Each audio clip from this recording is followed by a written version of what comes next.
To kind of sum up and make sure we understand everything about photosynthesis, we're going to do a couple of things, right? So first, let's look at the big picture. The big picture shows us that water in the presence of light is going to break down using the thylakoids. And when that breaks down, oxygen is going to be released. Now, ATP and NADPH are going to be made in this light reaction, and then they're going to be cycled into the Calvin cycle, where carbon dioxide and RUBP are going to be used to make sugar.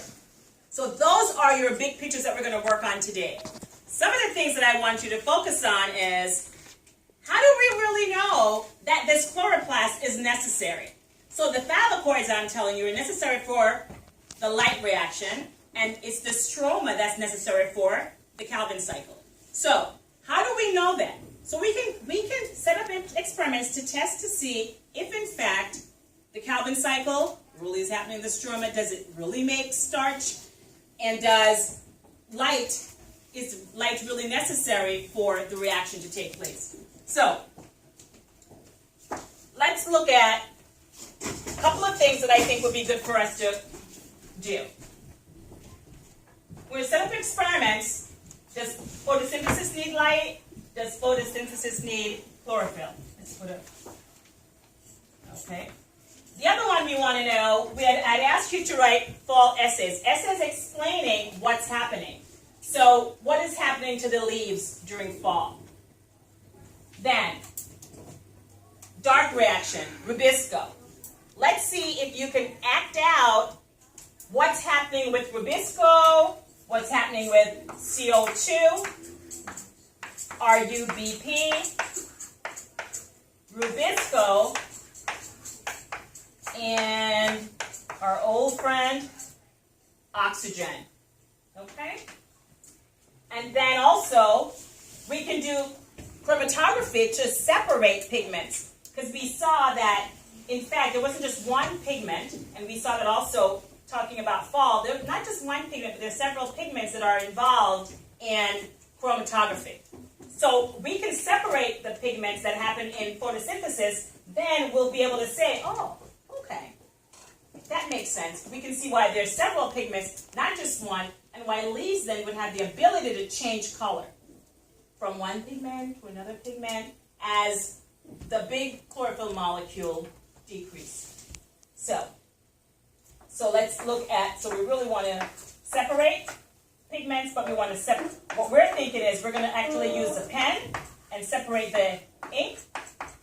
All right, and then we want to look at the RF values. The values that is really just a ratio of where does the solvent go and where does the solute go. Are they different, right? And does each different color go to a different place? So those are the deals that we want to do. So how about I just pick a couple of leaders, and then, or how about you decide to be leaders, come over here, everybody get up, and then you can just pick a group. Can we do that, or can we just do that quickly? Come.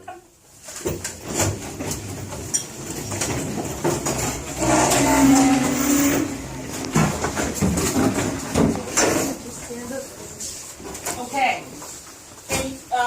Leaders, please pick a group and head to one of the tables. Hey, I think I like, wow, the four of you guys have been really working.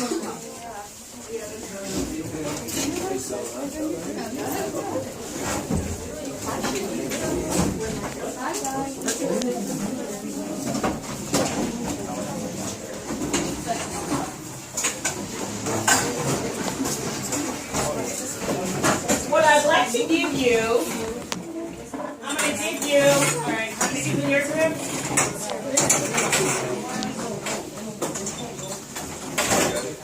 So I'm giving you concept maps to put these ideas, what everyone else will be doing, in context, okay? We'll pull this out right after class and everybody go over again. Right. So you're going to use this as your closing sheets to say, what did you get out? What did you learn from each thing that's being done? Got it? Who's with you? 6, right? Okay.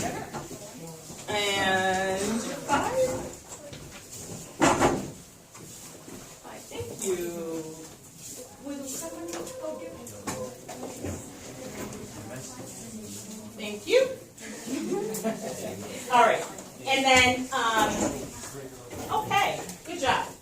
So what we're going to do is to try to set up each experiment as you see it.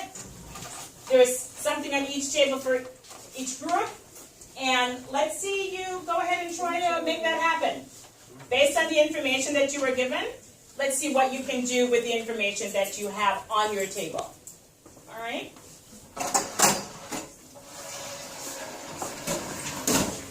So you have different leaves, and what are you going to do with these? What are you looking for?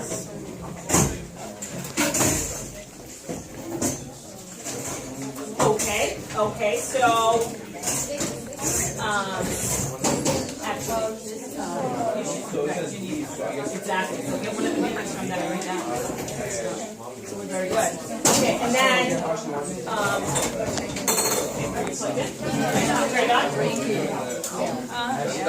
people with the turn them on because it's going to take a little while to heat up. Turn it on and put your water, put the alcohol in the beakers. Okay. One beaker or two? One beaker? Stephenson?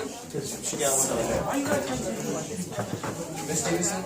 Enough so that the bean is submerged in the alcohol? Or like... What do you think? Not so submerged in alcohol. I think it should be submerged. And just one beaker?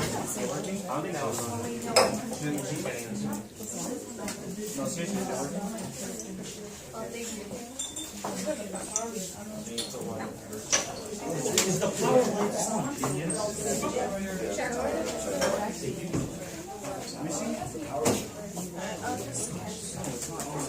what are you talking about?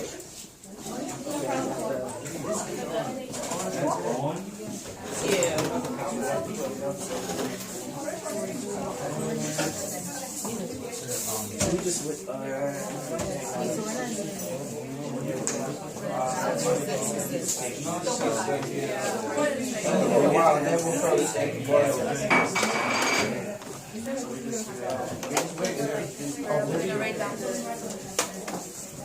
We put up some alcohol to boil. Okay. So maybe you want to draw the leaf first and make sure we know what it looks like before we take that paper off. Okay. And after we got this one.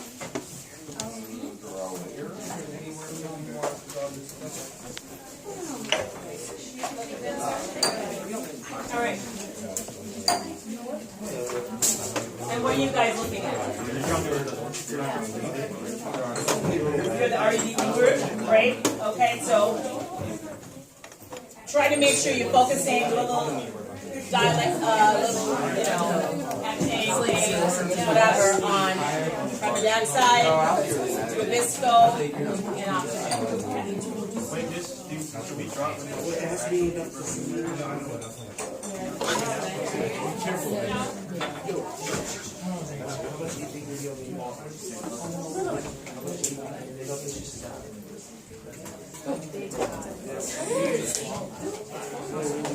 Okay.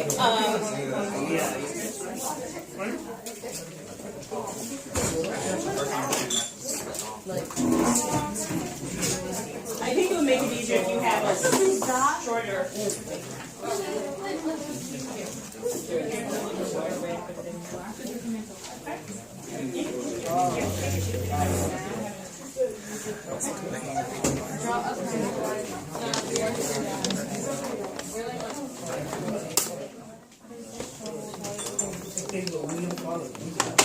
Water in there already? Okay.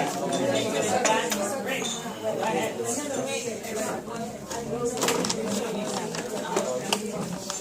You want to make sure that's straight? The test tube. Nice. I know. I think you're going to put it here. I don't know. What does it say? Okay, well, let's do that.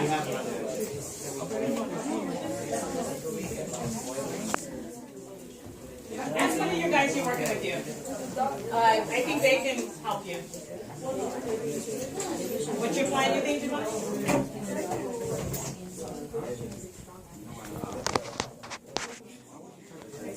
I like the plan. And then, okay. You're gonna do 2 these, right? And then you want to do this. Okay, so you're good. You're all done. So work out your detail with the chromatography.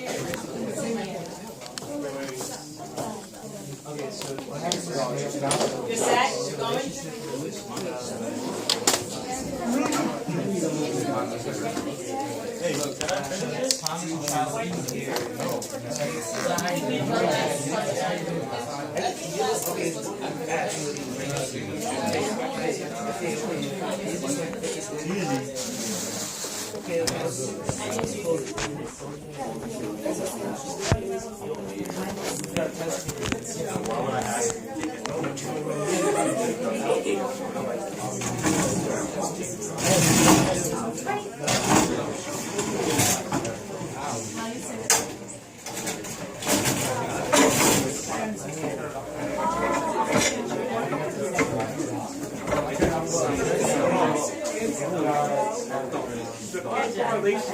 Very gentle.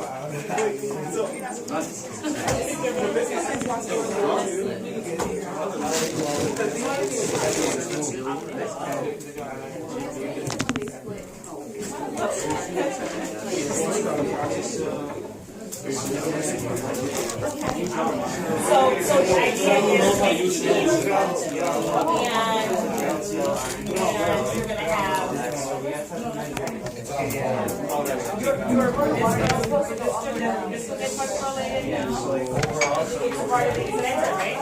Part of the reaction.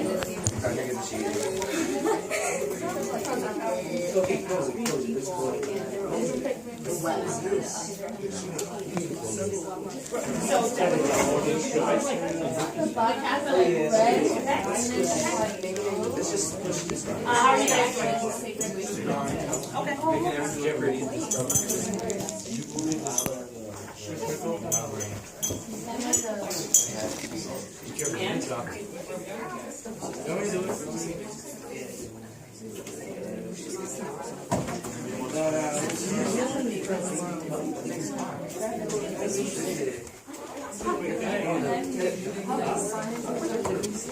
Okay.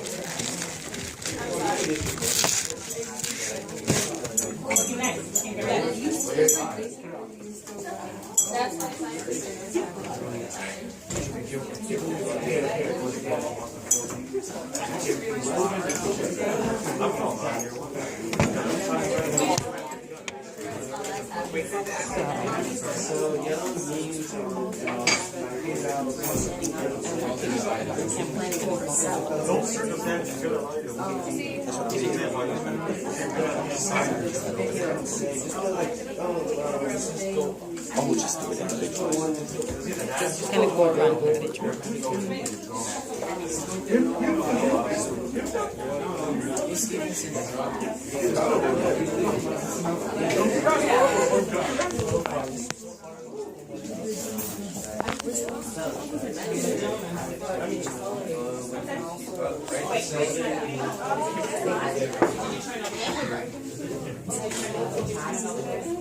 No, it was on 6. Okay, so how did the carry is like fully solid?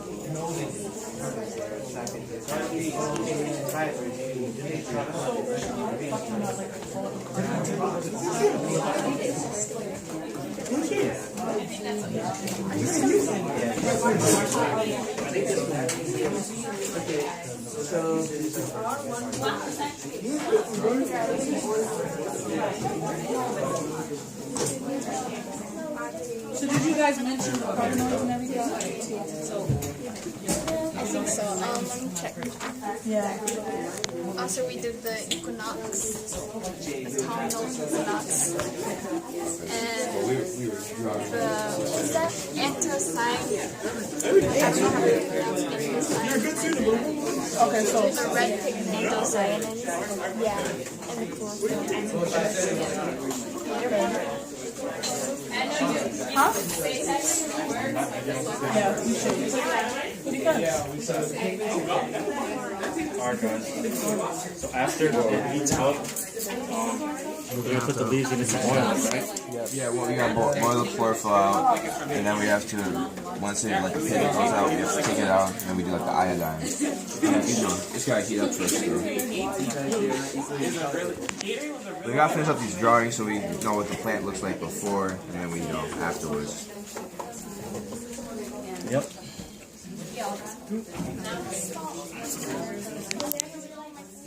It's really want to do like someone's always walking.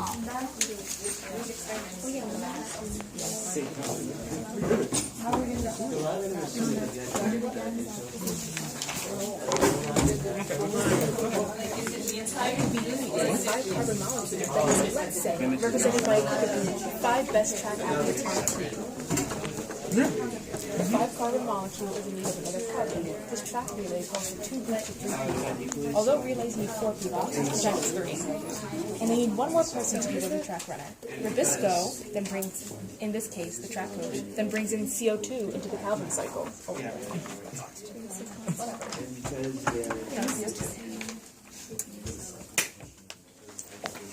There is now a 6 carbon molecule. Okay, guys, how are we doing? Lovely. Yes, everybody's working? We have about 2 minutes. The chromatography people can go last. And you guys should be ready to go. You should be ready to go to explain what's going on there. Agree with the formation. Okay. So, the question was, so you're just going to only pure signs, right? So what I was saying is, Hydrogen bonds. To say hydrogen bonds. so this be a real person. I think you usually copy it. Okay.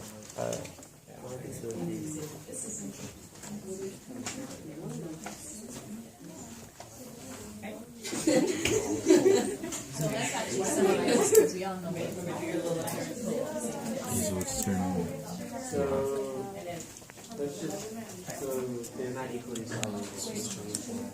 Okay, so They're not here.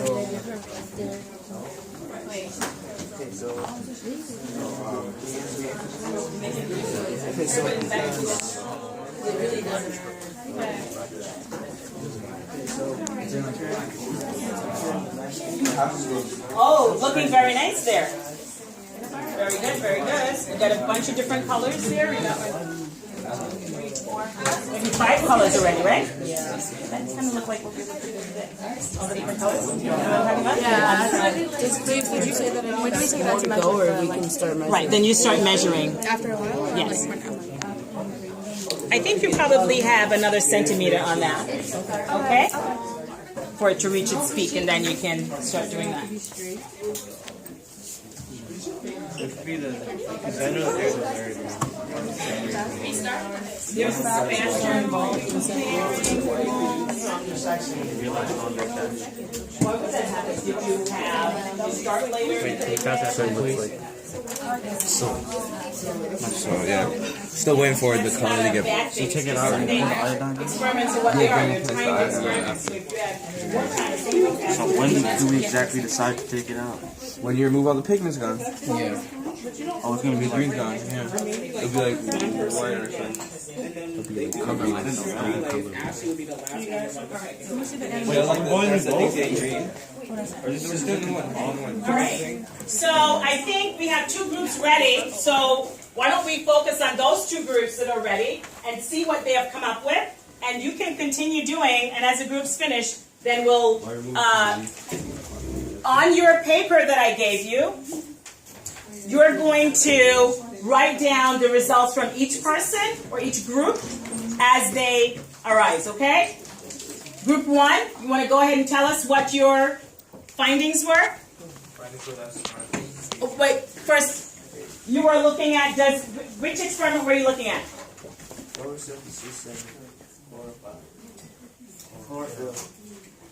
Could I get one speaker?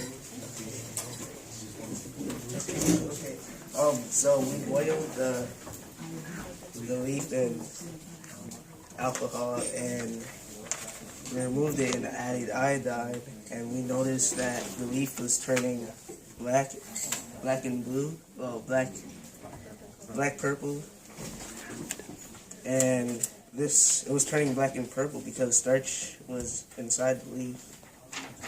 Okay, so tell me, what about that middle piece that didn't turn black or purple? What does that mean? There was no starch. Exactly. So how do you suppose that middle piece of the leaf stays alive? Where does it get its starch from? Where does it get its starch from? The middle piece. Right? So starch is on the outside, no starch on the inside. How does that middle piece of the leaf stay alive? Say it louder. It gets nutrients from the other section of the leaf. Absolutely. So that's how, so it doesn't have to have all the pigments right there, but so that long as they can get it. Thank you so much. Next. Chromatography. I think there is a further along, so let's do chromatography over here. Chromatography. So tell me about the principle that you found out. What does it mean? Well, the principle is to see how different pigments travel at different rates. I'm sorry, Desiree, say it again. The basic concept is to see how different pigments travel at different rates. So here, bottom is like olivey green, and then it goes to yellow and orange to like the top is blue. And the colors travel with the RF values. The RF values are changed by the amount that the color has increased across the paper. Okay. So different colors have different RF values? Yeah. Yes. Absolutely. Sure. And what about what we call the distance that the solvent moves to? Right? That's just the solvent front. Yeah. Okay. Okay. Very good. Let's see. We can look at group over here. We're still waiting for the reaction to like cool down. Oh, what are you doing right now? Right now we're boiling out the chlorophyll, so it becomes maybe not exactly colorless, but the pigments utterly like gone. So then we can see the reaction the iodine will have with the leaf. Okay. In relation to the presence of starch. Okay. And that was, let's just see the matching leaf that you have in your hand. Yeah. So what did you do here? So this is preventing the sunlight from going in there, and then the other side has the sun going in the sunlight and the photons, reactions. So then we removed this, and then we placed it in, and then we let it boil. And as you can see, and what do you think will happen? Well, we think that the area where it was covered isn't going to react, and so there'll just be the regular iodine coloration, and the other section react being like a blue-black color. Okay, we're going to check back with you in a minute. Okay. Ladies, are you good? Are you ready? Okay, let's turn off the light for you.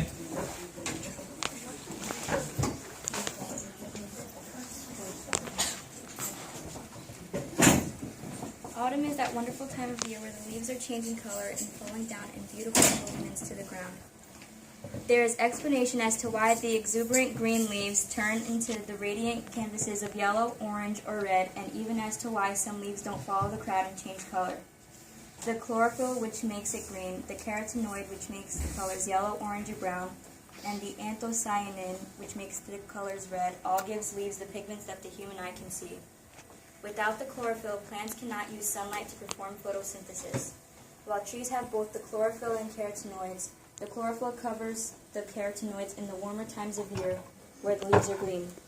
Trees break down the chlorophyll, and with the help of anthocyanins, retain nutrients stored in leaves. The anthocyanin is only produced during fall under specific conditions and by only some trees. The interaction between leaves and trees in cool weather are like middle school couples. They usually aren't together very long. During the autumnal equinox, the northern hemisphere is tilted away from the sun. This means that there will be a drop in temperature and the leaves begin to fall. Plant tissue that can't resist freezing shed to keep the tree alive, which is why when the temperature starts to drop, the leaves begin to fall. Leaves are made up of cells filled with water sap that freeze in winter. The separation layer, which is a layer of cells, forms at the base of the leaf stem. This process can be thought of as the leaf stem sealing off of the base. The leaf is then separated from the tissue that is connected to the branch, causing the leaf to fall. Evergreen trees don't lose their leaves due to the heavy wax coating on the leaves and fluid substances in the cells that prevent the leaves from freezing. Due to Earth's lack of warmth from the sun, the leaves fall and color the wind and ground in beautiful colors. The leaves come in varying colors that range from yellows to red. When I think of autumn, I think of the colors of the leaves and the coolness of the air. Thank you. Great job. Great job putting that together. All right. How about the group for the dark reaction? What have you got for us? Dark reaction group?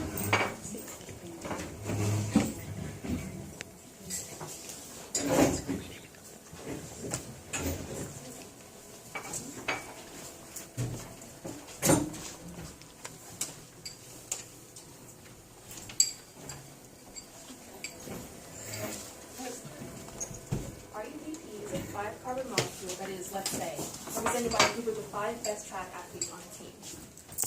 The 5-carbon molecule is in need of another carbon. This track relay calls for 2 groups of 3 people. Although relays need 4 people, pretend it's 3. And they need 1 more person to be the other track runner. Rubisco, in this case the track coach, then brings in CO2 into the Calvin cycles. He chooses a strong athlete to be the relay.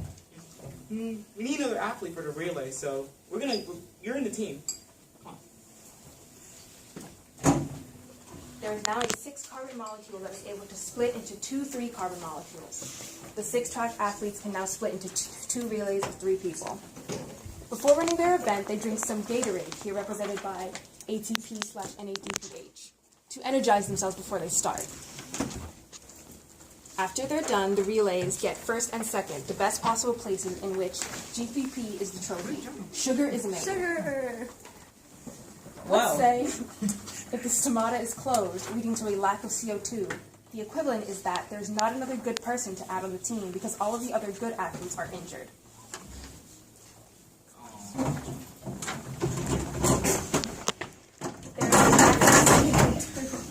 If there's a lack of CO2, O2 comes into the Calvin cycle with Rubisco. The coach, aka Rubisco, chooses a weak runner to the team.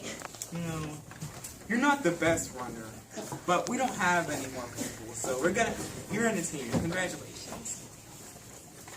Since this person is no benefit to the team, they are basically useless. Because of this, they don't place well, meaning no GPP is made. Therefore, that process of photorespiration is pointless. No sugar. Okay, congratulations, guys. I think we get the idea about photorespiration, right? Oxygen will not make sugar if only carbon dioxide can make sugar. So we proved that oxygen, not a good fit for photosynthesis. Okay, lastly, here, are we done? How are we doing with your experiment? What are we looking at? We're just adding the iodine and Google solution to the soiled, uncolored leaf right now. Just looking at it spray. You could be generous. Yeah. You could be very generous with that.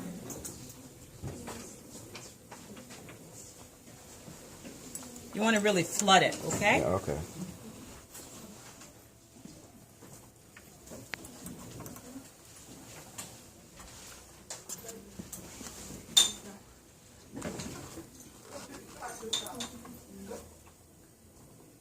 Okay, so there's one other group that, oh, that's looking up real nice. Yeah, you can kind of notice like that it's kind of like purplish, kind of like reacting, but way over here, which is where this was covering, that's still like more like the regular iodine color. So that means that there's like starch here, but there's light of starch here. Okay. So lighter where there is no what? Where is it lighter? Where's the lighter color? It's lighter where there no starch, Okay. and what this was covering. Excellent. And this is the last chromatography group, I think. And then we'll wrap up. What did you want to share with the class? So we came with the conclusion that the colors and the pigments end up at different spots and locations because they adhere to the chromatography paper differently. So so each color they'll adhere differently to the chromatography paper, as you see here. They'll go a different span. So we started out with over here, the water rises up and the color changes. Well, the color rises up, and each color lands at a different spot due to how much it adheres to the chromatography paper. Very good. Okay. I think we have just a couple of minutes to draw some conclusions. Just a couple of minutes to draw some conclusions. So if I can have one sentence from group one that tested the photosynthesis and that we need light, you would say, what would you say? That light is a necessity for the process of photosynthesis. Because that light breaks apart splits the water molecules, which creates the hydrogen and electrons that are used to create the products. And what did you see from your experiment? What didn't happen? We saw that where there wasn't light, that there wasn't a presence of starch, which would be an end result, stored glucose. I like it. So that should be your conclusion on that one, guys.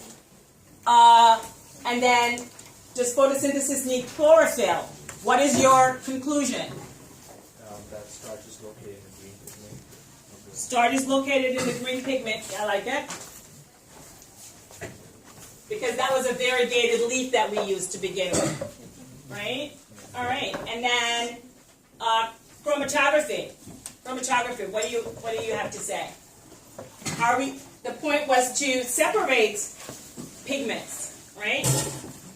You separated the pigments. Talk to me in terms of telling the rest of the class, what conclusions did you make from separation? When you separate the pigments, each pigment has a different RF value, which is the rate at which it adheres to the chromatography paper. Okay. Anything to add? The second group who did chromatography? The reason the pigments are carried on different rates because they're not equally soluble, and